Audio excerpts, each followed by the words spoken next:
ফুলের দ্বারা জনার্দনের পূজা করেন, সে হরির কৃপায় দেবগণের দুর্লভ মুখ্য প্রাপ্তি করেন, লাভ হয়। যিনি বকফুল চিনেন তো, এটাকার একটা নাম বলে হ্যাঁ অগস্ত ফুল, সাদা ফুল।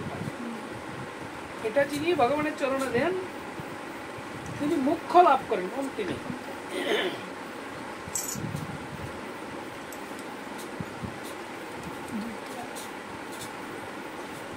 যে মানুষ সর্পীযুক্ত সংযুক্ত, সর্পী শব্দের অর্থ লগা ঘৃত সংযুক্ত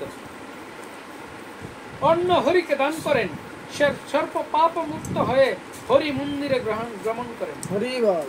যিনি ঘি দিয়া হ্যাঁ ভোগ দেয় ভগবানকে,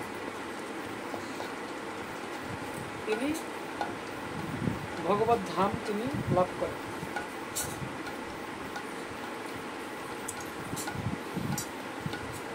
যে নর কার্তিক মাসে একটি পদ্ম যদি দান করেন, সে পাপ বর্জিত হয়ে অন্তে বিষ্ণু পদে গমন করেন। যে নর হরিপ্রিয় কার্তিক মাসে প্রাতঃ স্নানে স্নান করে, প্রাতঃ স্নান সকালবেলা সর্বতীর্থে স্নান করলে যে ফল হয় সেই ফল লাভ হয়। যে নর কার্তিক মাসে নভমণ্ডলে দীপ দান করে, নভমণ্ডল মানে কি? নবমণ্ডল আছে তো, নবমণ্ডল মানে হলো আকাশ প্রদীপ দান করে, গ্রহ নক্ষত্র, হ্যাঁ এগুলোর নবমণ্ডল। তিনি তার প্রতি শ্রীহরি সদা তুষ্ট থাকেন। যে জন কৃষ্ণ মন্দিরে সঘৃত দীপ দান করেন, তার মাহাত্ম্য বিশেষ রূপে বর্ণনা করছে, শ্রবণ করেন। মানে যিনি ভগবানকে আর একটু তুষ্ট, তুমি একটা কাজ করো, তুমি চলে যাও গ্যাস হ্যাঁ এটা বোতলটা ইয়ে করো, তুমি জলটা গরম করো, বাকিটা গরম করে দাও। ঠিক আছে, কোথায় বলছিলাম আমি? সঘৃত দীপ দান করে মাহাত্ম্য হ্যাঁ বিষ্ণু বিশেষ রূপে বর্ণনা করছে, শ্রবণ করে। ত্রেতা যুগে বৈকুণ্ঠ নামে একজন সূচি ব্রাহ্মণ বাস করতেন। সে দ্বিজ একদা কার্তিক মাসে শ্রী হরির পুরোভাগে ঘৃতপূর্ণ দীপ দান করে গৃহে গমন করলেন। মানে কি, সন্ধ্যার সময় তিনি কি করছেন, মানে দীপ দান করে আবার দরজা লাগাই, দীপটা থইয়া দান করে দরজা লাগাই তিনি অন্য কোথাও চলে গেছেন, ঘরের ভিতরে রেখে।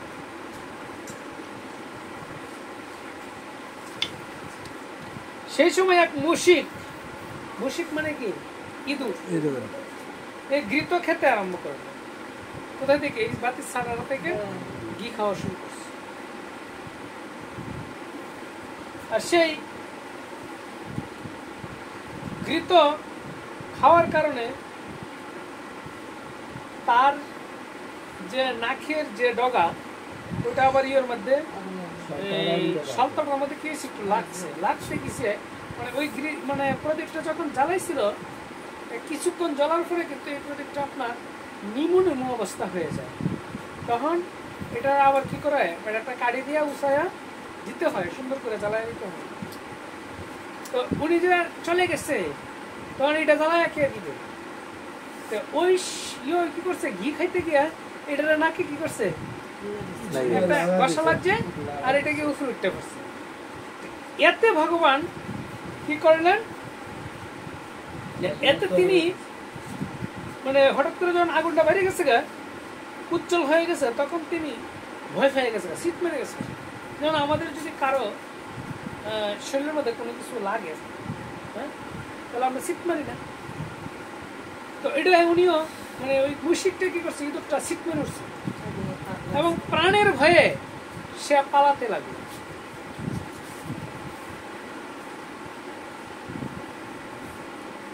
এককালে সর্প কর্তৃক সে দংশিত হয়ে প্রাণ ত্যাগ করলো। পালানির সময় সে কি করছে, ধৈর্য দিছে, হ্যাঁ, তখন আবার সামনে আসছিল কি একটা সাপ, ওই সাপে আবার তারা কি করছে, দংশন করছে। তো যখন দংশন করলেন তখন সে প্রাণীর ভয়ে মানে মারা গেলেন ছটফট করে, তখন যমদূতেরা এসে তারে রজ্জিতিয়া বান্ধিয়া নিয়ে যেতেছে। ঠিক সেই সময় বিষ্ণুদূত এসে তারে দাঁড়াইছে, এই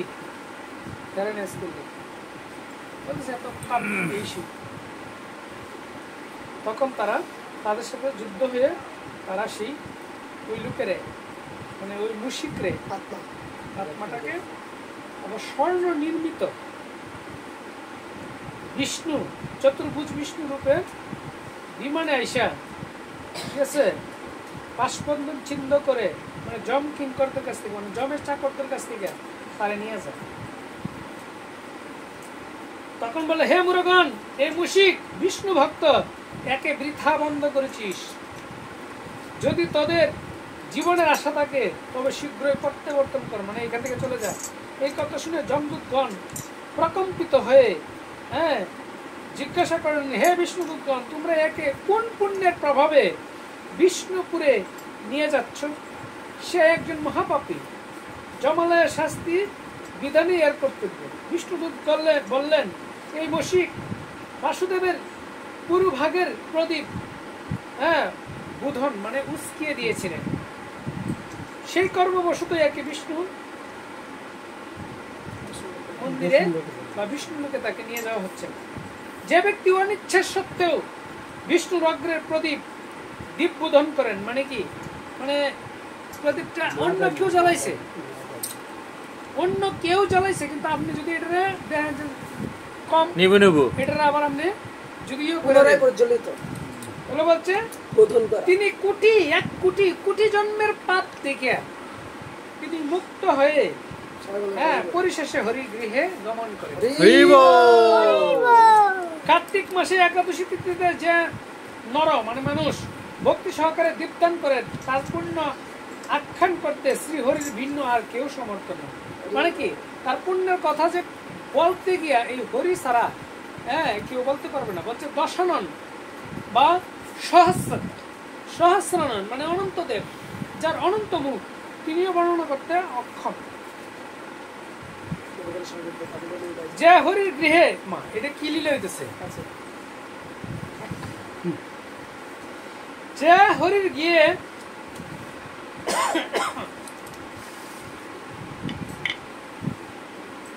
ভক্তিপূর্বক ঘৃত প্রদীপ দীপদান করেন, তার সহস্র অশ্বমেধ বাকি প্রয়োজন। অশ্বমেধ কর্তা স্বর্গে গমন করেন। শুধু সহস্র অশ্বমেধ না, অশ্বমেধ কর্তা স্বয়ং স্বর্গে গমন করেন। কিন্তু দামোদরের দীপ্ততা হরি মন্দিরে বৈকুণ্ঠ গমন করেন। বিষ্ণুদূতগণ মুখে এরূপ বাক্য শুনে যমদূতগণ যথাস্থানে গমন করলেন। তখন বিষ্ণুদূতগণ এই মুশিকের রক্তে আরোহণ করে বিষ্ণু মন্দিরে গমন করলেন। শতমন্বন্তর কাল সে বিষ্ণু সান্নিধ্যে রইল। তারপর হরির কৃপা সে মর্ত্যভূমে রাজকন্যা হয়ে জন্ম লাভ করল। সে পুত্রে পৌত্রে সমাযুক্ত হয়ে চিরকাল সুখভোগ করল। পরিশেষে সে হরিসেবায় মাহাত্মা ইহলোক হতে গোলক ধামে গমন করলেন। মর্ত্যবাসী এই উত্তম দীপ্তান মাহাত্ম শ্রবণ করে যে ব্যক্তি মানে মর্ত্যবাসী মানে আমরা এই জলজগতের মানুষ এই দ্বীপের মাহাত্ম শ্রবণ করে সে সর্বপাপে থেকে বিনির্মুক্ত হয়ে বিষ্ণু মন্দিরে গমন করে। জয় জয় ভগবান দামোদরের ধামবন্ধন লীলা কি জয়, ভগবান দামোদর ভগবান কি জয়। তাহলে এখানে আমরা দেখতে পাই যে এই যে দীপদান কতটুকু মাহাত্ম্যপূর্ণ। শাস্ত্রে বলা হয়েছে যে এই দামোদরে একবার যিনি এই দীপ দান করেন, বলছে তার যে বংশে মানে যারা বংশে আরো জন্মগ্রহণ করবে তারা সবাই বিষ্ণু ভক্ত হয়ে জন্মগ্রহণ করে একজনের প্রভাবের কারণে। বলে না যে একজন সাধু যদি বৈষ্ণব হয় তাহলে সে আপনার 21টা কুলকে উদ্ধার করতে পারে। 21টা কুলের মধ্যে তার পিতার কুলের হলো 14 কুল আর মায়ের কুলের হলো 7 কুল। কয়টা? পিতার 14টা আর মায়ের 7টা। কটা 14 সাথে 21 না? 21টা কুল সেট করতে উদ্ধার করতে পারে। এই জন্যই আমরা সারা বছর যাই কিছু খাই, বিশেষ করে এই কার্তিক মাসে যেন আমরা একটা মাস শুধু এই বিধিনিষেধটা যদি আমরা পালন করি, তাহলে আমরা কি করতে পারবো? এই দামোদর মাসটাকে বলা হচ্ছে বিশেষ অপরচুনিটি মাস, মানে লটারির মতো। এটা আপনি সারা বছর পাপ করলেন, একটা পূর্ণ করে শেষ। হ্যাঁ, এই জন্য আমাদের কি করতে হবে? আমরা চাই কিছু করি না কেন, আমাদের দামোদরের দামোদর মাসে আমাদের ভগবানের প্রতিদিন আমরা যদি আমাদের যদি সময় না থাকে, সকালে যেন আমরা স্নান করে অফিসে গেলাম, মানে দোকান ব্যবসা করলাম, কিন্তু সকালেও যেন আমরা ভগবানকে প্রদীপ দেখাতে পারি। আর যদি রাত্রে যদি আসতে পারে তো আরো ভালো। কিন্তু যদি আমরা অনেক সময় হয় যে আমার আজকে রাত্রে দেরি হবে, আমরা কোথাও চলে যাব বা কোথাও গেলেন, দেওয়ার মতো সিস্টেম নেই, দিনের বেলা দিয়েতে সকালে দিয়েতে যাবে, এতেও ভগবান কি হবে? আপনাদের প্রতি প্রসন্ন হবে। আর 1 মাস বলছে এই 4 মাসের চাতুর্মাসের 4টা জিনিস বর্জন। কি কি? দুধ, দই, শাক, দই, দুধ আর মাসকালাই। কেন বলছে? যে শ্রাবণ মাসে শাক, কেন শ্রাবণ মাসে শাক খেলে কি হয়? বলছে শাকের মাধ্যমে পোকামাকড় বাসা বাঁধে এবং পায়খানা বিষটা ত্যাগ করে, এতে ব্যাকটেরিয়ার পরিমাণ অতিরিক্ত বেশি হয়ে যায়। শ্রাবণ মাসে দেখবেন প্রত্যেকটা শাকের পাতা খাওয়া বেশি। তো এগুলা কি? এগুলো বিষাক্ত কীটের খাওয়া। এটা যখন মানুষে খাবে তখন মানুষের সারা বছর পেটের যে রোগ, ডায়রিয়া, আমাশয়, ম্যাঙ্গো কাম মানে আসা ম্যাঙ্গো তো তাদের প্রতি মাসে পেটের কি হয় না, তাদের প্রতি মাসে পেটের মানে ইয়ে থাকে। এই জন্য 1 মাস না প্রভু পরিষ্কার হয় না, ঠিক আছে? পরিষ্কার আমি করি, পরিষ্কার করার একটা সিস্টেম আছে, ঠিক আছে? পরিষ্কার করলে আমরা কি করতে হবে? হচ্ছে ভোরবেলা যদি কেউ কুসুম গরম জলের মধ্যে যদি লেবু খায়, তাহলে তার ভিতর ক্লিয়ার হয়ে যাবে। কেউ যদি ভোরবেলায় মানে জল খায় কালি পেটে, মানে কি ঘুম থেকে উঠতে 4টার সময় 4:30টার সময় যদি সে জল খায়া তারপরে যদি সে গিয়ে টয়লেটে যায়, তাহলে তার বলছে যে একটা বাজারের মধ্যে যেমন বাজারের দিন যেমন অসংখ্য লতা ফাতা কাগজ টাগজ ফেলে থাকে বাজারটা কি হয়? একবারে নোংরা হয়ে যায়। বলছে ওই বাজারে আবার ভোরবেলায় কি করে ওই লোকেরাই সাফাই করে, মেথররা না ঝাড়ু দিয়ে সাফাই করে, এতে কি হয়? পরিষ্কার হয়ে যায়। শাস্ত্রে বলছে, যুগা বলে রোগারোগ্য গ্রন্থতে বলছে, কেউ যদি ভোরবেলায় জল খায়, তাহলে ওই মেথরে যেমন এই পরিষ্কার করে, মানে রাস্তাঘাট পরিষ্কার করে, ঠিক তার যে ভিতরের যে রাস্তাটা, মানে সবকিছু পরিষ্কার হয়ে তার জীবনে কখনো কোষ্ঠকাঠিন্য থাকবে না, বাথরুম ক্লিয়ার হবে, তার কোনো রোগ ব্যাধি হবে না। আর যে মানুষ ভাত খাওয়ার আধা ঘন্টা আগে 20 মিনিট আগে জল খাবে আর ভাত খাওয়ার 20 মিনিট পরে জল খাবে, তার জীবনে কখনো কোনো সময় রোগ ব্যাধি হবে না। সে কোনো সময় বৃদ্ধর ছাপ থাকবে না, ঠিক আছে? তার রোগ ব্যাধি কোনো কিছু থাকবে না, সে মানে কোনো ওষুধ তার খেতে হবে না, সে একবার স্ট্রংলি থাকবে, ঠিক আছে? তার কোনো রোগ ব্যাধি তারা ধরবে না। কিন্তু আমরা কি করি? আমরা জল খাই একদিক দিয়ে আর ভাত খাই একদিক দিয়ে।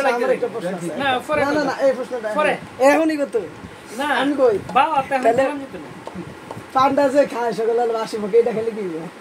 এটাও ভালো খারাপ। পান কিন্তু মহা ঔষধ। পান কি? পান অত্যন্ত মহা ঔষধ। এটা না জানলে তো পান মহা ঔষধ, কিন্তু পানের মধ্যে যদি চুন দেয় আর জর্দা দেয় তাহলে এটা বিষ। ঠিক আছে, বলছে যে ওই সুপারি কিন্তু পুরুষের মর্দমী শক্তি বাড়ায়। হ্যাঁ, কেউ যদি কাঁচা সুপারি পাউডার করে যদি খায়, কিন্তু পানের সাথে যদি চুন খায়, হ্যাঁ, তাহলে এইটা বিষক্রিয়া হয়ে যায়। আগে আমাদের জানতে হবে, ঠিক আছে, কিসের সাথে কি বলছে। কোনো দুধের সাথে হলুদ বলছে বাজিকরণ রসায়ন। ঠিক আছে, দুধের সাথে তিল বাজিকরণ রসায়ন। হ্যাঁ, দুধের সাথে আপনার লবণ তো দুধের সাথে টক, তদনগর কি দুধের ধ্বংস। একটা জিনিসের সাথে কি আর একটা জিনিসের একটা সম্পর্ক আছে, যেমন লেবুর জলের সাথে চিনি, এটাও কিন্তু আবার কি ভালো, কিন্তু চিনি খুব ক্ষতি করে। হ্যাঁ, চিনি খাওয়া আমাদের উচিত না, কিন্তু আমরা তো এখনো চিনি খাই। বলছে যে মানুষ চিনি জাতীয় মিষ্টি জাতীয় দ্রব্য খাবে, এ তাড়াতাড়ি বুড়া বৃদ্ধ হয়ে যাবে, এর তাড়াতাড়ি মেদ হয়ে, ঠিক আছে, বুড়ি হয়ে, ঠিক আছে, খুব তাড়াতাড়ি চুল টুল ভাইকে আসে শেষ। হ্যাঁ, যে মানুষ সুস্থ সবল বাঁচতে চায় তার 100% তার উচিত কাঁচা লবণ, হ্যাঁ, তার ওই কি বলছিলাম কিছুক্ষণ আগে, মিষ্টি জাতীয় খাবার, ঠিক আছে, এগুলো হলো তার জন্য বিষ। 30-এর পরে মানুষের উচিত না চিনি খাওয়া, মিষ্টি খাওয়া। কেন? কারণ এগুলা মেদ জমায়। এরপরে লোক আপনার তেল, হ্যাঁ, অতিরিক্ত তেল খাওয়া যাবে না, তেল সামান্য একটু তেল দিয়ে শুধু ফুরান্ডা বাজবে। অনেকে মনে করে আরে বাবা গুণ নাই, খালি তেল দিলে খালি গুণ হবে আপনার রান্নার, এটা ভুল। তেল দিয়ে চিনি রান্নে, হ্যাঁ, আসলে রাঁধুনি না, বুঝছেন।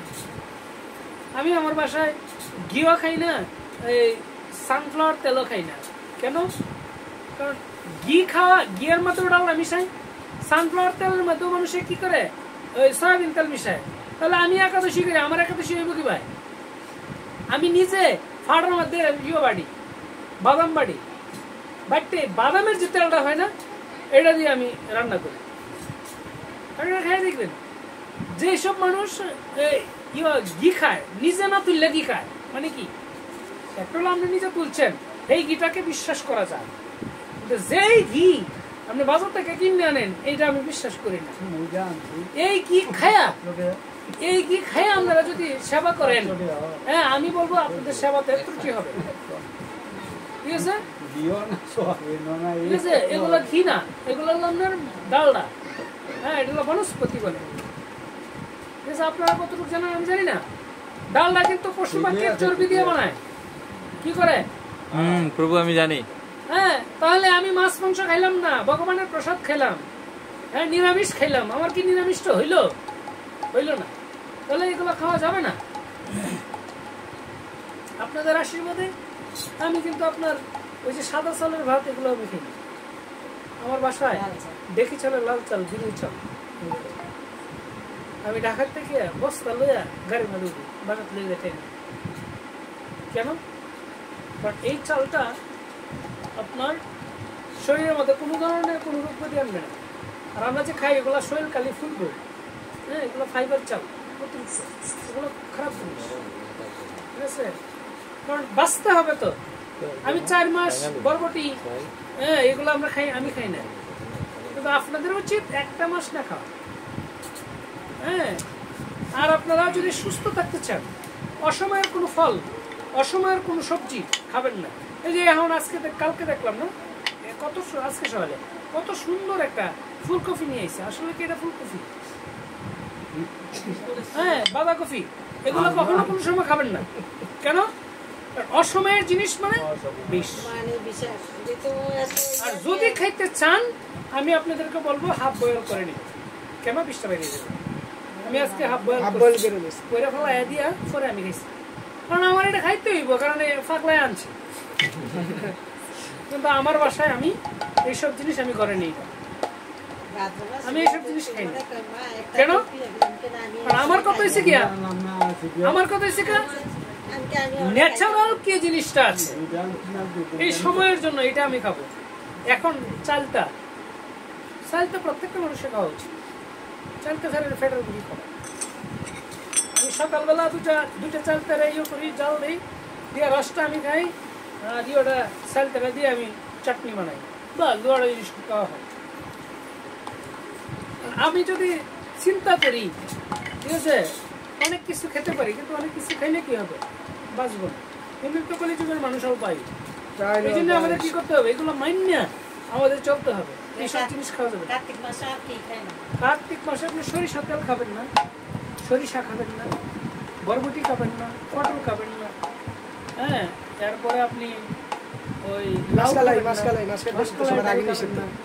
ঠিক আছে সিম খাবেন না এইসব জিনিস কার্তিক মাসে বলবে সিম কার্তিক মাসে আর আমরা যখন তীর্থ করতে গেছি কার্তিক মাসেই তো এরপরে সিমে আলু বড়ি করছে এমন একটা কথা আছে আমি আমার একটা কথা বলি আমার কথা শুনেন আমি তো আপনাকে বললাম আমি 4-5 দিন আগে আমার মন্দিরে গেছি কুটি এইখানে তো এরা বেগুন রান্না করছে কুটি মানে আমার কথা হচ্ছে কি মানে আপনি আপনার কুটি হলো আপনার 100-150 মানুষের আয়োজন আর যে ভক্তরা আসে সবাই তো আর এগুলো নিয়ম করে না জাগতিক মানুষও তো আমার আসে কারণ আপনার কি করতে হইব যেমন আমি এইখানে আগে দেখলাম আমার জন্য কোনটা উপযোগী দেখলাম যে আমার জন্য ডাইল উপযোগী আমার জন্য সয়াবিনের রসাটা উপযোগী আমার জন্য আরেকটা খেতে জানি একটা ভাজি করছে হ্যাঁ কাকুর না আলু একটা ভাজি করছে এটা আমার উপযোগী বাস আমি খাই আসছি আমি আমার মতো 5টা আইটেম রয়েছে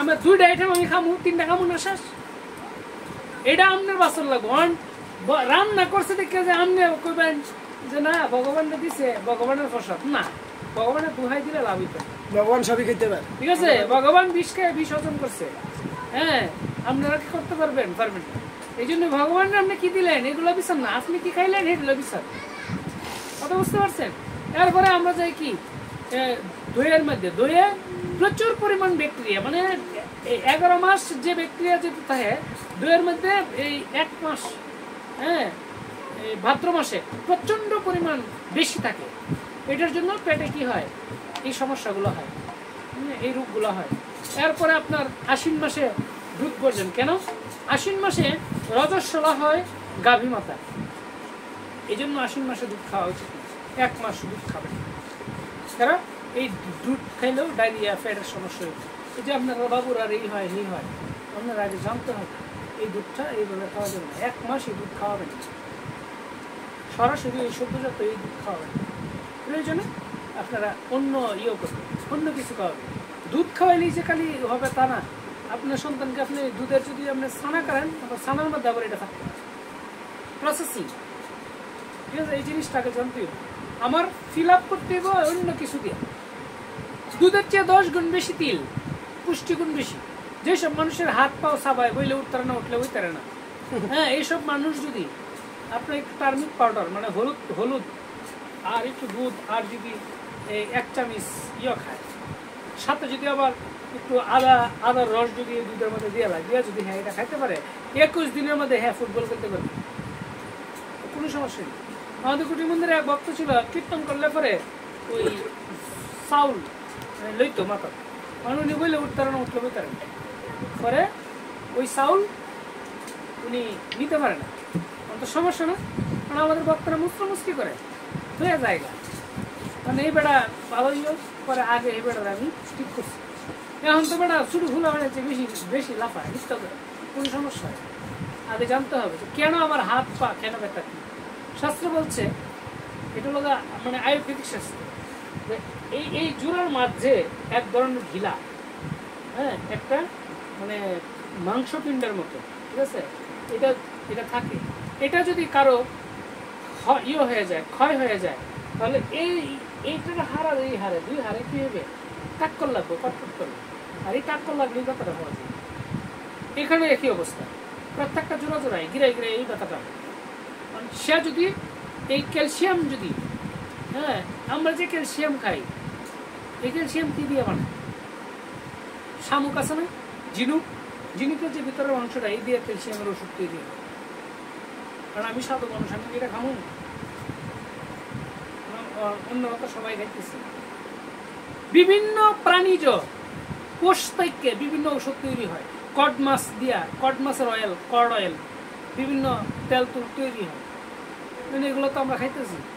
ওই যে স্যালাইন, স্যালাইনের মধ্যে আপনার ইয়ে থাকে, হাড় আছে না, ওই হাড় আপনার কুকুরের হাড় আর ওই মানুষের হাড় আর ইয়ে নাই, হ্যাঁ গরুর হাড় নাই, এগুলা ইয়ে করিয়া, হ্যাঁ এগুলো দিয়ে ইয়ে করে বানায়। আগে জানতে হইব। এই যে দুধ গুড়ের মধ্যে আপনি এই সমস্যা। সাবান তো তেল ছাড়াই হয় না, চর্বি ছাড়াই হয় না। আমি তো নিম সাবান ব্যবহার করি,